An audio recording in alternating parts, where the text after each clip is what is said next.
যদি মনে চায় আসমা রেখে দিতে পারবেন, যদি মনে চায় আয়েশা রেখে দিয়েন। দেশে বিদেশে এয়ারপোর্টে রাস্তাঘাটে শুধু বলে হুজুর একটা নাম দেন, আমার ছেলের একটা নাম দেন, মেয়ের একটা নাম দেন। তো আমার মনে আছে যশোরের আদ্দিনের মাহফিলে আমি একটা দুটা নাম দিয়েছিলাম। আজকে লালমনিরহাটের এই প্রোগ্রামে কন্যা সন্তান যদি হয় দুটা নাম দিলাম, আসমা কিংবা আয়েশা। ইনশাআল্লাহ পড়েন। দুজন বোন, এক মায়ের না, বাবা এক মা দুইজন। আয়েশা রাদিয়াল্লাহু তাআলা আনহার মায়ের নাম উম্মে রুমান, আর আসমা রাদিয়াল্লাহু তাআলা আনহার মায়ের নাম কুতাইলা বিনতে আব্দুল উজ্জা। আবু বকর রাদিয়াল্লাহু তাআলা আনহু চারটা বিয়ে করেছিলেন। তো একই ঘটনা ঘটেছে এই ফ্যামিলিতে। আসমা ইসলাম ধর্ম গ্রহণ করে মুসলিমা, কিন্তু তার মা কুতাইলা মুশরিকা। আই রিপিট, বোঝার জন্য আমি আবারও বলি, আসমা রাদিয়াল্লাহু তাআলা আনহা মুসলিমা, আর আসমার মা কুতাইলা, আওয়াজ করে বুঝে থাকলে বলেন, আসমার মা মুশরিকা। তার মানে মেয়ে মুসলিম, মা অমুসলিম, ভেজাল আছে না নাই? কিন্তু কুতাইলা আর ধৈর্য ধারণ করতে পারে না। নার ছেড়া ধন, কলিজার টুকরা ধন, কলিজার টুকরা সন্তান আসমারে দেখতে বড্ড মন চায়। সাইয়েদনা আসমা রাদিয়াল্লাহু তাআলা আনহা মক্কা থেকে হিজরত করে মদিনায় চলে গেলেন হুদাইবিয়ার পর। যখন মক্কা মদিনার ট্রাফিক স্বাভাবিক হলো, মক্কার লোক মদিনায় যায়, মদিনার লোক মক্কায় আসে। কুতাইলা কলিজার টুকরা সন্তান আসমারে দেখার জন্য কিছু উপহার নিয়ে বিশাল মরু পথ পাড়ি দিয়ে মক্কা থেকে মদিনায় যায়। সুবহানাল্লাহ বলেন। এখন মা আসছে মেয়ের সাথে দেখা করতে, মেয়ে তো আর দেখা দেয় না। মেয়ে ভাবছে আমার মা তো মুশরিকা, অপবিত্রা, তার সাথে কি দেখা দেয়া যাবে? বিশ্বনবীর দরবারে চলে গেলেন। সুবহানাল্লাহ বলেন। কি সৌভাগ্যবান ছিল তারা, মাসলা জানার দরকার হলেই নবীর দরবারে চলে যেত। ঘরে বউয়ের সাথে ঝগড়া হলে নবীর দরবারে চলে যেত।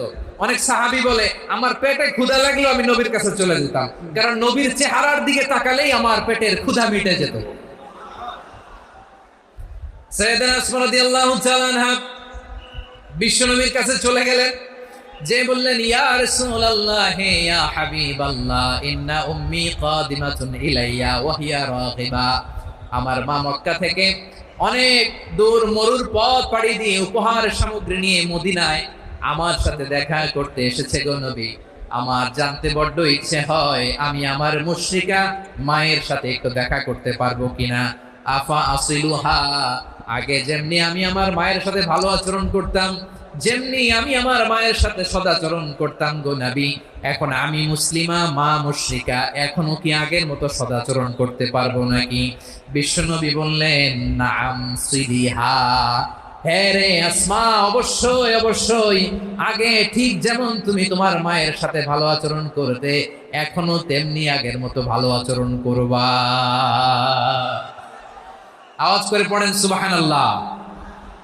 কি ইসলাম আমরা পেয়েছি! কত ব্রড মাইন্ডেড আমাদের ইসলাম, কত ওপেন মাইন্ডেড ইসলাম, কত ওপেন আপ করতে পারে, চিন্তা করতে পারেন। বিষ্ণু বললেন হ্যাঁ অবশ্যই, নাম সুলিহা, আগে যেমনি ভালো আচরণ করছো আসমা, এখন ওইরকমই করো, পারলে আরো বাড়াই করো। সুবহানাল্লাহ বলেন। তাহলে আমার যে হিন্দু ভাইয়েরা, হিন্দু বোনেরা, ইমানের বদৌলতে দৌলতে আপনি ধন্য হয়েছেন, আপনার আম্মা আব্বা এখনো মুসলমান হয় নাই, তাদের জন্য দোয়া করেন, তাদের জন্য দোয়া করেন, আল্লাহ যেন তাদেরকেও ইমানের দৌলত দান করে। আমরা সবাই পড়ি আমিন, আরো জোরে পড়েন আমিন। এখন বলেন, ইসলাম কি ন্যারো মাইন্ডেড রিলিজিয়ান না ব্রড মাইন্ডেড? লালমনিরহাটের যুবক ভাইরা আওয়াজ করো, ইসলাম কি ন্যারো মাইন্ডেড না ব্রড মাইন্ডেড? কতটা ব্রড মাইন্ডেড দেখেন। বিশ্বনবী সাল্লাল্লাহু আলাইহি সাল্লাম অমুসলিমরা যদি নবীকে উপহার দিত, ওই উপহারও বিশ্বনবী গ্রহণ করতেন। সুবহানাল্লাহ পড়েন। আপনার অমুসলিম বন্ধু যদি উপহার দেয় সেটাও আপনি নিতে পারবেন, যেটা নেওয়া যায়। কিন্তু আপনার বন্ধু যদি আপনার মদের বোতল দেয়, নিতে পারবেন? হ্যাঁ, মদের বোতল দিলে পারবেন না। আপনার বন্ধু যদি আপনার পর্ক দেয়, পর্ক, শুকরের গোশত মিশ্রিত কোনো খাবার, ওটা নিতে পারবেন না। হালাল যে কোনো জিনিস নিতে পারবেন। বিশ্বনবী সাল্লাল্লাহু আলাইহি ওয়াসাল্লাম অমুসলিমদের দেয়া হাদিয়া গ্রহণ করতেন। কেমন নবী ছিলেন? আমার নবীরে চিনে নেন, আমার নবীর অ্যাটিটিউড জেনে নেন। বিশ্বনবী সাল্লাল্লাহু আলাইহি ওয়াসাল্লাম যখন কোনো জনপদে যেতেন, তিনটা অপশন নিয়ে যেতেন। প্রিয় ভাইয়ের আওয়াজ করে বলতে হবে, কোন জনপদে গেলে আমার নবীর অপশন থাকতো কয়টা? আমার মতো 3 আঙ্গুল উঁচু করে দেখান আর বলুন, আমার নবী কোন জনপদে গেলে কয়টা অপশন নিয়ে যেতেন? 1 নম্বর অপশন আসলিম তাসলাম। নতুন এলাকায় গেলে বলতেন আসলিম তাসলাম, ইসলাম ধর্ম গ্রহণ করো, শান্তিতে থাকবা, আমার ভাই হয়ে যাবো, আমরা ভাই ভাই, ইসলাম মানো, আমরা ভাই ভাই। অপশন নাম্বার কত? 1। যদি বলে না ইসলাম মানবো না, ওকে, অপশন নাম্বার 2, মুসলিম হওয়ার দরকার নাই, লা ইকরাহা ফিদ্দিন, ইসলামে কোনো বাড়াবাড়ি নাই। খ্রিস্টান আছো থাকো, বৌদ্ধ আছো থাকো, ইহুদি থাকতে চাও থাকো, কিন্তু আমরা যেহেতু রিজিওনাল সুপার পাওয়ার, আমাদের আন্ডারে থাকো, ট্যাক্স দিয়া থাকো, এটা বলে জিজিয়া। আলেম যারা আছেন বুঝবেন এটার আরবিতে কি বলে, জিজিয়া। You pay us the tax, we will give you the security. তোমরা ট্যাক্স দিবা, আমরা সিকিউরিটি দিব। ইসলাম, ইসলাম মানব, শান্তিতে থাকবা, ভাই ভাই, আমরা ভাই ভাই। অপশন নাম্বার 2, ট্যাক্স দাও, আমরা নিরাপত্তা দিব, মুসলিম হওয়া লাগবে না। এখন ফয়সালা করবে, মুসলিমও হবা না, ট্যাক্স দিবা, সুপার পাওয়ার আমাদের আন্ডারে থাকবে, এটাও না। তাহলে তোমাদেরকে তো আমরা বিশ্বাস করতে পারি না, কখন না কখন বিশ্বাসঘাতকতা করো, কার সাথে মিলে হাত মিলাও, তলোয়ার আমাদের মাঝে ফয়সালা করবে। তখন তিনি জেহাদের সশস্ত্র সংগ্রামের ঘোষণা দিতেন। সুবহানাল্লাহ পড়েন।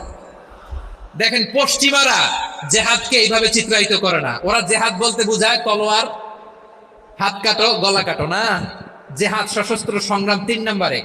অধিকাংশ ক্ষেত্রেই বিশ্বনবীর সুন্দর আচরণ দেখে, আরে আমার নবীর যে নুরানি চেহারা, অনেকে তো কেবল সির্ফ চেহারাটা দেখেই কালিমা পড়ে মুসলমান হয়ে গিয়েছে। যারা মুসলিম হয় নাই তারা তাদের ইসলামেই বলবৎ ছিল, ট্যাক্স দিয়ে ইসলামের আন্ডারে ছিল।